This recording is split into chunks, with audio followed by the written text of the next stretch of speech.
In a quiet garden between the seasons, where spring has not yet fully awakened and winter has not quite let go, the world waits in a hush of silver light. The sky is the color of frost-touched lilac.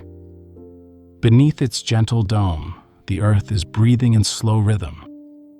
Dew clings to unopened buds, and the trees hold their branches still, as if pausing for permission to bloom. This is the threshold, a space of becoming, a soft hush before the story begins. And somewhere in the stillness, among the petals and the silence, she walks. Not hurried, not hidden, a figure draped in twilight. She moves like a memory remembered by the earth itself, Persephone, queen of the underworld, child of the harvest, daughter of change. She is both girl and goddess, both bloom and bone, both the descent and the return. Her name is whispered in the rustle of new leaves. Her shadow lingers in the pomegranates' shine. Her steps mark the turning of the wheel, the hush of winter, and the song of spring. We do not call her in fear. We call her to remember. To remember that beauty grows in darkness too, that the softest flowers often bloom from the coldest soil. Welcome to Sleepy Journeys, the podcast designed to lull you into a peaceful slumber with soothing stories through time, places, and ideas. Whether you're winding down after a long day or simply looking for a peaceful escape, you're in the right place. My name's Jack, and I'm so happy to have you here with me. Each night on Sleepy Journeys, we set off together on gentle adventures designed to soothe your mind and ease you into rest. You'll find journeys through history, comforting fairy tales, myths and folklore, the wonders of science, fascinating inventions, inspiring famous figures, music history, and even calm explorations around the world. No matter where your curiosity takes you, there's a dreamy Sleepy Journeys show for you. Tonight, we're going to embark on a gentle journey through Persephone, the Met Gala's underworld muse. And just before we fully drift off, if you're enjoying Sleepy Journeys, go ahead and tap follow or subscribe on whatever platform you're joining me on. That way, you won't miss any of our upcoming sleepy adventures. And let me know in the comments where in the world you're listening from and what time it is there. It's always fascinating to see who's joining us. Now, take a deep breath and let's begin. Before robes of midnight, before the weight of names like Queen or Muse, she was simply Core, the maiden. Her name was soft as wind through reeds, and she moved with the untroubled ease of someone untouched by shadow. The meadow she called home was vast and open, ringed by trees so old their bark had forgotten how to crack. They stood in reverent silence around fields that bloomed endlessly, not in rows or order, but in wild, joyfully disobedient swathes of color. Poppies spilled into violets. Daisies clustered beside irises. The ground itself pulsed with life, every root and seed drawn toward her presence like threads to a spindle. The sun rose slowly over Enna each day, as though reluctant to disturb its peace. Morning light filtered through layers of mist that clung like gauze to the grasses. As it lifted, the land revealed itself, golden with grain, soft with moss, alive with insects that hummed in gentle chorus. This was not a place for urgency. It was a place that trusted time. Persephone moved through it as if she were made of its same substance. Her bare feet knew each bend in the path, each hollow where the dew lingered longest. She didn't rule this place. She was part of it. Flowers leaned toward her. Birds paused in their flight when her shadow passed. Even the breeze shifted when she tilted her head. She rose with the light and greeted each day with presence. The air always smelled of thyme, sweet clover, and the earthy green of crushed leaves. As the sun climbed higher, dragonflies spun lazy circles through the reeds, and the bees buzzed low, their music filling the meadow like a lullaby made from gold. Every morning, she gathered blooms with her slender fingers, weaving them into garlands for her hair or offering them as quiet gifts to nymphs and dryads who laughed beside streams and nestled in tree hollows. These companions, daughters of nature like her, taught her which flowers could soothe, which roots could heal, and which petals held stories. Their voices were soft, never louder than the rustle of wind through branches, and filled with the slow wonder of those who know how to listen. Persephone listened too. She listened with her whole being. To the chirp of frogs in shaded ponds, to the bees droning thickly through lavender, to the small cracks in the soil as seeds split and reached for light. She learned the different textures of moss beneath her feet, some cool and damp, others dry and springy like curled hair. She memorized the way clouds drifted across the sky, how they sometimes formed shapes that looked like rabbits, like boats, like hands reaching gently across the blue. She lay among the flowers for hours sometimes, watching the light play across her arms, watching ants carry crumbs down invisible paths. She didn't need anything to happen. The day, as it was enough. And the earth listened back. When she sang, the leaves above her danced. When she wept, though rarely, the sky answered with rain. She was not divine in the way of thunder or war. She was divine in stillness, in growth, in bloom. The meadow needed no temple. It had her. It was on a morning touched with silver frost that the meadow began to whisper a new song. The day started as others had, quietly, gently, with a mist that hovered low over the grass and curled around the ankles like a silken hem. Persephone awoke to the scent of thyme and early crocus. The sky was pale and cloudless, and for a while, all was as it had always been. But as she walked through Anna, basket in hand, she noticed something different in the air. The bees were slower that day, their wings a little less eager. The bird's song, usually layered and endless, seemed thinner, as if the music of morning were being held back. Even the breeze, which normally tugged playfully at her sleeves, passed over her skin with a cooler hand. She followed a path she rarely took, a narrow winding trail through a thicket of reeds, soft with dew. There, she found a cluster of narcissus blooming where none had bloomed before. Their petals were luminous, pale as moonlight, and their scent was deep and strange. Not sweet, not bitter, something else. She crouched beside them, fingers poised over the tallest bloom. It swayed gently, though no wind stirred. As she reached to pluck it, the ground beneath her trembled, not sharply, but like a deep breath being drawn far below. The tremor rippled through the roots, up through her knees and into her chest. Persephone stilled. She tilted her head, listening. But the meadow gave no answer. Only stillness. Only that lingering, rich perfume of narcissus curling around her like incense. Then it passed.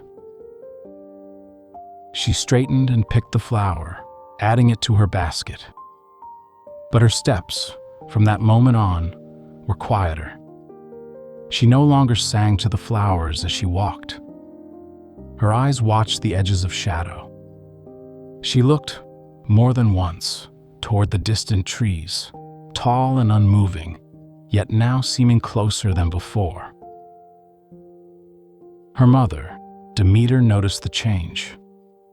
She did not speak of it, but her hands were more watchful when she braided her daughter's hair.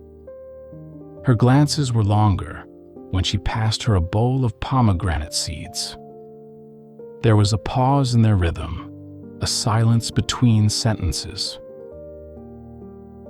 The meadow still bloomed, but beneath its beauty was something else. A waiting, a turning. Persephone, still core, did not yet understand the shape of fate, but she had touched its edge, soft as silk, cold as stone. And far beneath the roots of the meadow, the underworld stirred. Not loudly, not yet, but with patience, with promise. The day the earth opened did not roar. It did not split the sky or cast lightning through the meadow.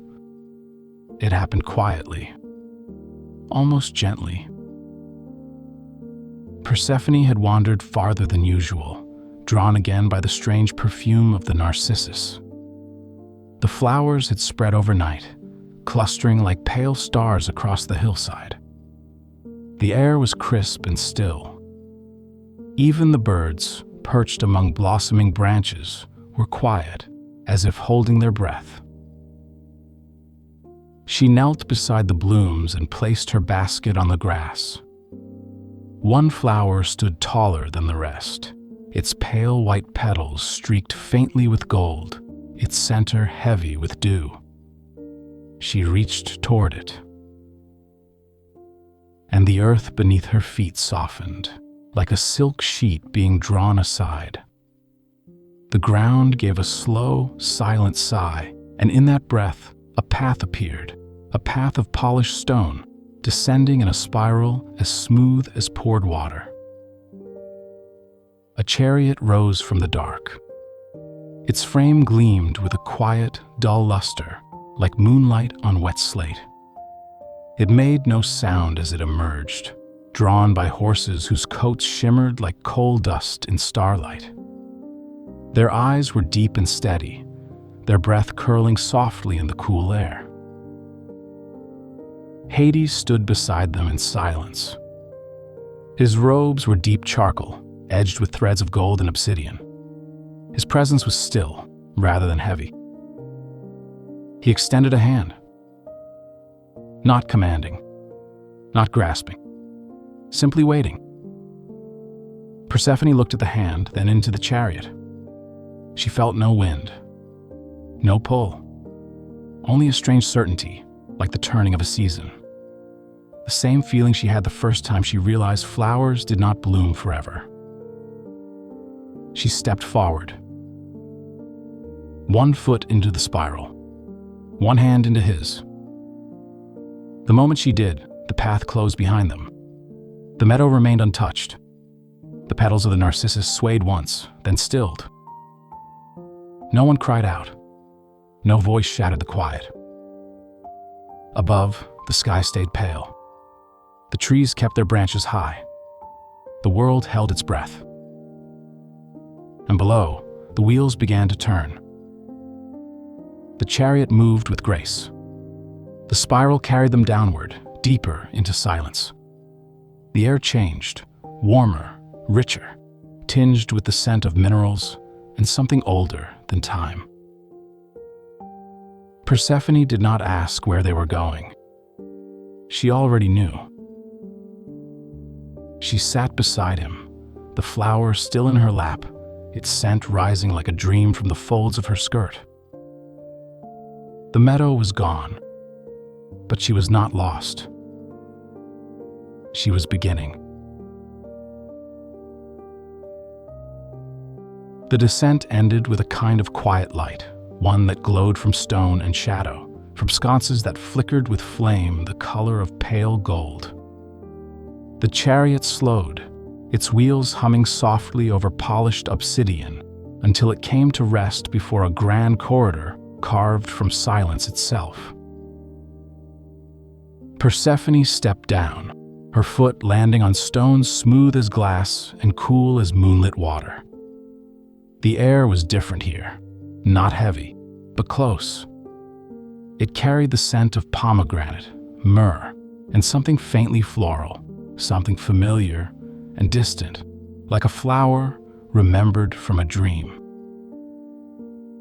The halls of the underworld did not echo.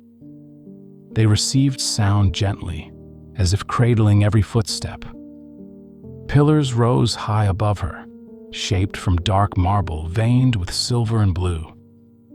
They were etched with symbols, roots, rivers, seeds, and stars. Along the walls, long curtains of velvet hung in shades of plum and ash, swaying ever so slightly in a breeze that seemed to come from nowhere. She walked slowly, not because she feared what lay ahead, but because everything around her asked to be noticed. The shadows moved respectfully aside. Servants passed her, pale figures with quiet eyes and gestures that seemed ritualistic. They did not speak. They simply bowed, then vanished back into corridors lined with flickering light. At the center of the passageway was a great door, carved from petrified wood and set with glowing garnet. It opened without touch. Beyond it lay a vast chamber, circular, silent, and echoless. In its center stood a mirror of black stone, framed in bronze. It did not reflect her image.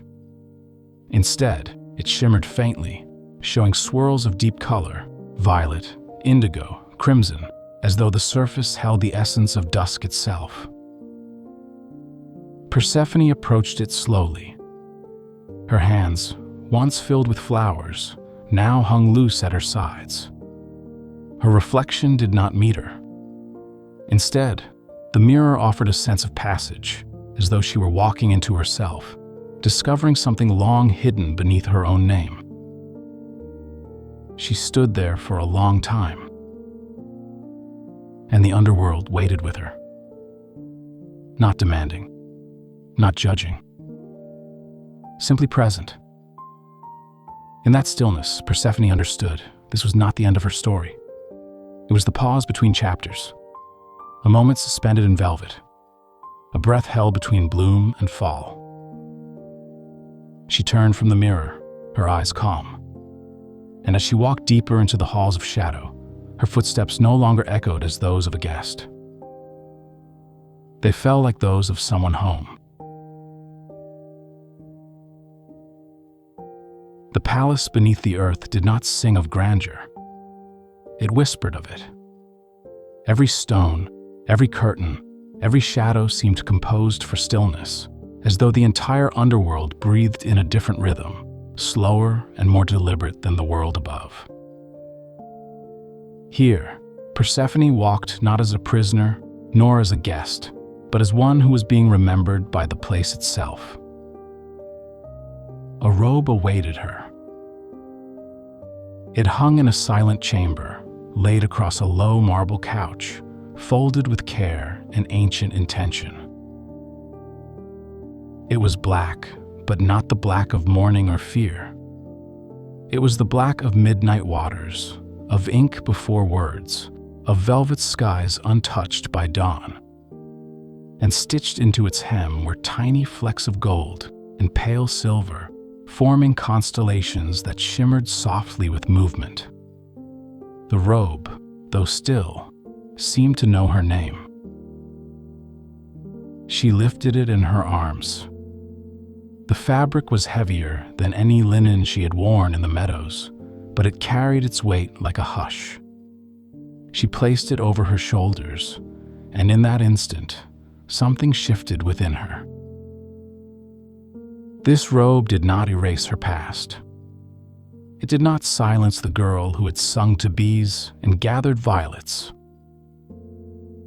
It gathered those memories, held them, and layered them with new ones, silence instead of song, reflection instead of running, stillness instead of sunlight. This garment did not change who she was. It deepened her. As she stepped out from the chamber, the palace recognized her. The flickering flames rose a little higher in their sconces. The shadows withdrew just slightly, as though making room. The shades, quiet souls drifting through their afterlives, paused in their path, some bowing faintly, some merely turning toward her with the kind of gaze one might offer a full moon rising. There was no throne room, no golden seat. But as she moved through the quiet corridors, she understood. Sovereignty was not in the chair. It was in the way space made room for you. She passed a reflecting pool where lilies bloomed without sunlight. She walked under a colonnade where carvings of roots wove their way through stone. She stood for a time in a garden where black dahlias bloomed, flowers she did not plant, yet seemed to open only as she passed. No crown had been placed on her brow, but Persephone wore one all the same. In time, the souls of the underworld began to draw near. They did not come with questions. They came with absence, gaps in memory, long silences that clung to their forms. These were not the loud spirits of mythic tales. They were quieter than air. Their movements stirred no breeze. Their eyes held the softness of dreams. And still, Persephone greeted them. She met them in the Garden of Echoes, a circular space deep within the palace where stone benches curved around pools of still water. The walls were high, overgrown with silver vines that bloomed with translucent flowers, glowing faintly in the darkness. The shades sat at her feet or across from her, and though they rarely spoke, she understood them. She listened to their presence, the way one soul might hover near a stone carved with a name, or the way another seemed drawn to the sound of a distant flute. She came to know them not by their stories, but by their silences. Sometimes she offered them memories, borrowed from the world above. She would whisper the sound of a stream rushing through pine, or hum the first notes of birdsong at the edge of morning. To one spirit, she gave the scent of apple blossoms. To another, the feeling of warm hands wrapped in wool. She did not try to fix them. She simply held space. And in that space, something rare bloomed, peace.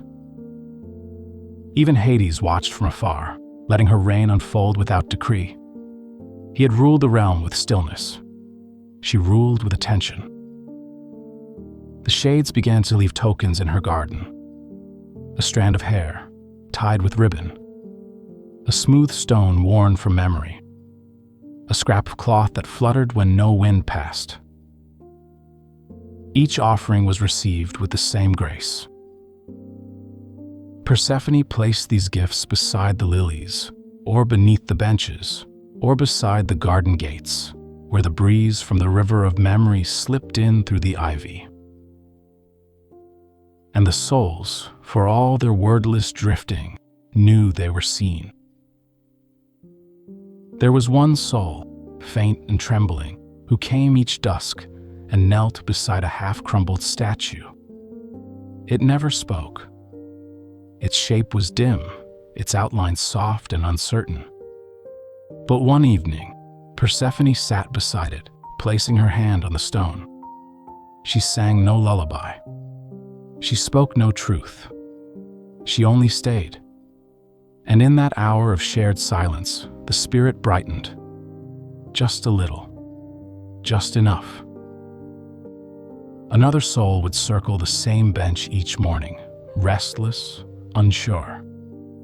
Persephone scattered rose petals in its path, and the spirit began to follow the curve more slowly, stopping at each petal as if remembering something it had once loved. Her power rested like dew on petals, quiet, constant, unshaken. The realm no longer pulsed with silence alone. It pulsed with her rhythm. In time, even the stones of the palace seemed to lean toward her footsteps. And the underworld, once a place of endings, now carried a gentle beat, a soft hush of presence, a lullaby. Above the underworld, in the fields once gilded with golden grain, there came a hush. Demeter walked through that silence, her bare feet tracing paths where stalks once swayed and orchards once sang. But now the trees stood mute. The soil, once warm and fragrant, grew cold beneath her touch. The rivers slowed. The wind, as if in mourning, swept low to the ground and did not rise. She did not cry out. Her grief was too old, too deep for shouting. It moved like roots, slow and persistent, curling beneath every stone. She wandered from village to village, cloaked in garments that had lost their gold. Mortals did not know her name, but they felt her presence, a tall, pale figure with sorrow in her eyes and earth under her nails. When she passed, bread failed to rise. When she stood too long in a grove, the leaves began to curl and fall. They left offerings for her, honey and wine, warm loaves and copper coins. She did not take them. She only touched the ground with her palms, whispering to the seeds buried deep. "Sleep," she said. "Sleep until she returns." The animals withdrew to their dens. The air took on the taste of snow, even before the frost had fallen. Markets emptied. Songs grew quiet. People wrapped themselves in more than wool. They wrapped themselves in silence. In temples, candles flickered in vigil. Statues of Demeter, once garlanded with wheat and ivy, now stood bare. Farmers looked to the sky with furrowed brows and planted nothing. The soil had lost its memory of harvest. Children asked why the trees no longer flowered, and their parents had no answer. Only quiet hands and sad stories murmured by hearthlight, tales of a girl who vanished with the flowers and a mother who walks the world waiting. Even the animals grew restless. Sheep bleated for feed that would not grow. Cattle lowed beside dry troughs. The bees abandoned their hives. Birds forgot their roots, their instincts stilled by the cold. Demeter felt the absence as a hollow, a space once filled by her daughter's laughter, by the warmth of her hand. Now, her fingers closed on air. She did not curse the underworld. She did not blame its king. Her heart was not made for hatred. It was made for nurture. And in its deepest chambers, it carried a single ache, not knowing. Where was she now? Was she safe? Did she think of her mother? And so Demeter waited, as mothers do, each day a thread tied to the next, each breath a quiet hope. She sat in fields that would not grow, in orchards that bore no fruit, and sang lullabies to seeds hidden beneath frost. The world heard her waiting, and so the seasons paused. Winter did not rush. Spring held its breath. And in that long hush, the earth mourned with her. The first sign was a warmth, just the faintest shift beneath the skin of the world. A tremble in the frost, a softness in the wind. It came as the gods stirred, not in defiance, but in recognition. Even Olympus, in its cold height, felt the tension in the seasons. The balance had tilted. The wheel had slowed. Something needed to move again. And so Hermes was sent. The messenger god, ever light on his feet, descended not with fanfare, but with grace. Cloaked in silver and dusk, he slipped through cracks in stone and slid silently into the tunnels beneath the world. His sandals touched down on the polished floor of the Underworld's halls, without a sound. No servant saw him pass.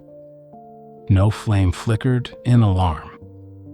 The realm accepted his presence like the return of a long-forgotten breeze. He found Persephone in the Garden of Lilies, her fingers brushing a bloom that opened only in her presence. She looked up before he spoke. She already knew. He knelt and told her what had passed above. The hunger, the silence, the aching of the land. Her mother's waiting. She listened. Then rose. She walked slowly to the grove where the pomegranate tree grew, its bark dark, its fruit heavy with red. Beneath its branches, she paused and reached up. One fruit came free with ease. She turned it in her palm, feeling the weight of it, the cool skin tight with meaning. She broke it open. The seeds glistened like garnets. She touched one to her lips, then another, then 4 more. 6 in total. The number was not random. It was her rhythm. She did not weep. She did not smile. She simply closed the fruit and placed it gently back upon the soil. When she returned to the palace, the chariot waited. Its frame was no longer black and silent. Now it shimmered in shades of pearl and pale amber. The horses, white with silver-threaded manes, pawed the stones softly, ready. Hades stood at the edge of the colonnade. He said nothing, only watched. His gaze did not ask her to stay, nor urge her to go. It simply held the moment, like a lantern cupped in both hands. She met his eyes, and with a single nod, stepped into the chariot. It rose, slow and sure, through tunnels now lined with light. Each turn brought warmer air. The scent of earth changed, from stone to loam, from shadow to promise. And then, sky. When the chariot emerged from the earth's deep skin, the sun was low in the sky, golden, casting long shadows and amber glows over the hills. The wind carried the scent of turned soil and waking grass. Persephone stood as the wheels slowed, her eyes calm, her robe still trailing with the dust of the underworld. She stepped down onto soft earth, and the ground welcomed her. No ceremony, no fanfare, only recognition. The first green shoots pushed through the frost as she walked. Tiny leaves curled open, catching the sun. Buds pulsed gently on still bare branches, not blooming all at once, but preparing, whispering their trust in her return. She made her way through the fields once known, now half asleep. Birds followed her, hesitant at first, then in gathering chorus. Streams, once quiet, began to sing again in the shallows. The wind danced more freely across the land. And from the edge of the world, Demeter came. She ran, not with thunder, but with tears. Her arms opened, and when they closed around her daughter, they did not cling. They held with reverence, held with awe. For the girl who left was not the one who returned. Persephone's eyes carried depth now. shadowed corners and quiet rooms, the soft weight of remembrance. She did not tell of her months below. She did not need to. Her silence spoke in the language of winter. Demeter wept into her daughter's hair, into the folds of the robe still lined with starlight. But her tears were not only sorrow. They were spring's release. That night, as twilight crept across the fields, Persephone stood alone in the orchard of her youth. The pomegranate trees had begun to bud. She touched one gently, its bark warm beneath her fingers. And in that moment, the crown returned to her. Not forged of gold, not placed upon her head, it rose from within. A knowing, a rhythm, a balance. She was core no longer. She was not simply queen. She was the wheel itself, the one who leaves and returns, the hush before bloom, the breath before thaw. And as she stood in the orchard, the stars opened above her, not in brilliance, but in calm, a quiet sky for a quiet crown. The earth had begun to turn again, because she had. Each spring, the steps rise, carved not from stone, but from spectacle, lined not with torchlight, but with cameras blinking like constellations. A procession begins, not of gods or kings, but of icons robed in vision. The Met Gala arrives, and with it, a modern rite of passage, a ritual as theatrical as it is sacred. In another age, it would have been a temple. In this one, it is a museum draped in roses, silk, and metaphor. And through it walks a muse older than time. She is not named on the invitations. Her myth is not printed on the banners. Yet she is there, stitched into fabric, whispered in color, blooming in silhouette. Persephone. Each year, as the gala unfurls in May, just as spring deepens, just as the shadows of winter retreat, designers conjure visions of duality, of emergence, of story transformed into form. And whether they know it or not, they call on her. Not the Persephone of textbooks, the Persephone who walks between. She is the underworld's muse, and also its queen. She is the bloom and the wither, the descent and the rise. And no event in our world mirrors that rhythm more intimately than the single, exquisite evening where transformation becomes garment and identity becomes art. It is here, on these steps, beneath the glass dome of the Met, that mortals don masks and meanings. They ascend not just to be seen, but to become. Their gowns trail like legends. Their jewels gleam like prophecies. The hems of their dresses drag through metaphor, shadow, starlight, and soil. And every few years, the theme speaks directly to her. Heavenly bodies, gilded glamour, sleeping beauties. Beneath the layers of embroidery and illusion, there is always a trace of her, in a slit of crimson velvet, in a crown of ash and vine, in a dress layered with petals that peel away like the seasons. The goddess of rebirth and return does not need to be announced. She is summoned by the very nature of fashion itself, ephemeral, cyclical, eternal. We see her in the gowns dyed the color of pomegranate flesh, in silhouettes that blend innocence and power, maiden and monarch, in veils that obscure and reveal, in trains that sweep like riverbeds through twilight, in faces painted pale, with lips the shade of fruit kissed too long by shadow. Designers sketch her without realizing. They reach for Persephone when they seek contradiction, the edge between light and dark, the softness that carries strength, the woman who is not one thing, but many. She is not an aesthetic. She is an axis. Because every year, fashion must descend into archives, into concept, into the unknown, before it returns, reborn. Every year, it must emerge from silence, reinterpreted, retold. Just as she does. Just as she always has. The Met Gala is not a coronation. It is a mirror. And Persephone, ever fluid, ever returning, sees herself reflected in its shifting surface.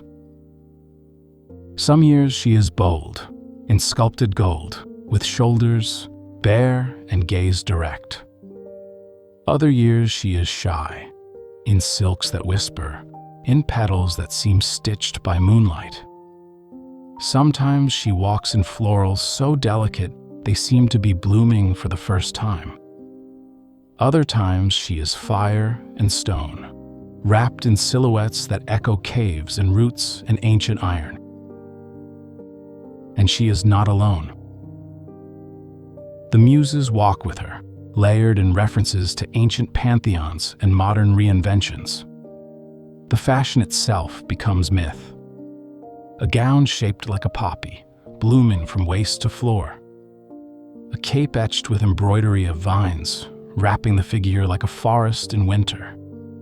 Shoes like marble steps, earrings like tears of Persephone frozen mid-fall. In those moments, fashion ceases to be costume. It becomes invocation. The audience watches not for trends, but for transcendence. Each turn on the carpet is not merely performance, it is ritual. A choreography of fabric and gaze. A silent ode to stories older than language. And through it all, she lingers. Persephone. As muse. As mirror. As myth clothed in modernity. Even the viewers at home feel her, those watching from dim bedrooms, slippers tucked beneath blankets, eyes wide at the screen. They whisper her name without meaning to. They say, "Goddess," and don't know why it feels right. They save images of gowns that speak to something they can't explain. And thus, the myth continues. It is retold not only in temples or tales, but in threads and flashbulbs and breathless admiration. In sketchbooks and runways. In mood boards and memory. In fabric that dares to say, here is both dark and light. Here is both leaving and return. Here is Persephone. Not a queen in a crown, but a shape in motion, down the steps, into the season, into sleep. Because like her, fashion must always return. And when it does, she is waiting. And now we return. Not to the beginning, but to the garden. To the hush between seasons.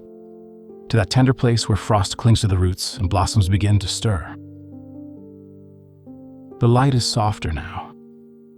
The stars have shifted just slightly, and a fine mist curls across the grass, like the hem of a robe forgotten in a dream. Somewhere, far beneath, the underworld sleeps. And above, the world waits to bloom again. Persephone too waits. She no longer hurries. She has nothing to prove. She knows the rhythm by heart, how descent gives rise to return, how shadow holds space for light, how every silence is a kind of song. Her feet trace the edge of the garden, where snowdrops press gently through the thaw. In her hands she holds no crown, no scepter, only a single bloom. A narcissus, pale and perfect. A flower that remembers both her taking and her becoming. The trees do not ask her to stay. The wind does not beg her to leave. They only welcome her back, as they always will. Because hers is a story without ending. It lives in the tilt of the year, in the first warm day after weeks of cold, in the scent of petals carried through open windows, in the sound of fabric sweeping across marble, whether in a myth or on a carpet. It lives in art and in memory, and in the quiet decision to become something new again. And so, dear listener, you may rest in that rhythm too. Let your breath deepen. Let your body soften. Imagine yourself in that quiet garden, somewhere between frost and bloom. The air is cool and kind. The earth is steady beneath you. You are safe here. You walk slowly through the blossoms, barefoot and unhurried. The sky above you changes color, rose to lavender, lavender to blue. The stars begin to hum their silent lullaby. And now, imagine that garden slowly giving way to seasons. You pass under trees with amber leaves, where autumn has laid down its gold. The scent of wood smoke drifts in. You feel the crispness of dusk brushing your cheek. There is a pomegranate in your palm, heavy, red, and full of quiet knowledge. Now you pass into a hallway of stone, smooth and quiet. It does not frighten you. It feels like memory, like something kept safe. The light dims, but you walk without fear. The walls shimmer with constellations stitched into dark velvet. The ground is warm beneath your feet. And then, once more, you're in spring. You open a door, and light touches your face. You breathe in hyacinth and thyme. The garden is there again, unchanged, yet always new. You have walked the circle. You are held by it. You are home. You settle into sleep, knowing the story is not done. It turns with you. It waits with you. It blooms with you. And Persephone walks beside you. Not to speak, only to remind you, every journey inward is also a journey home. Every descent is a seed. Every return, a bloom. So rest now in the fold of that story. And when you wake, may you carry its softness with you. Thank you for joining me on tonight's journey. I hope it brought you a little peace, a little wonder, and a little closer to rest. Until next time, sweet dreams.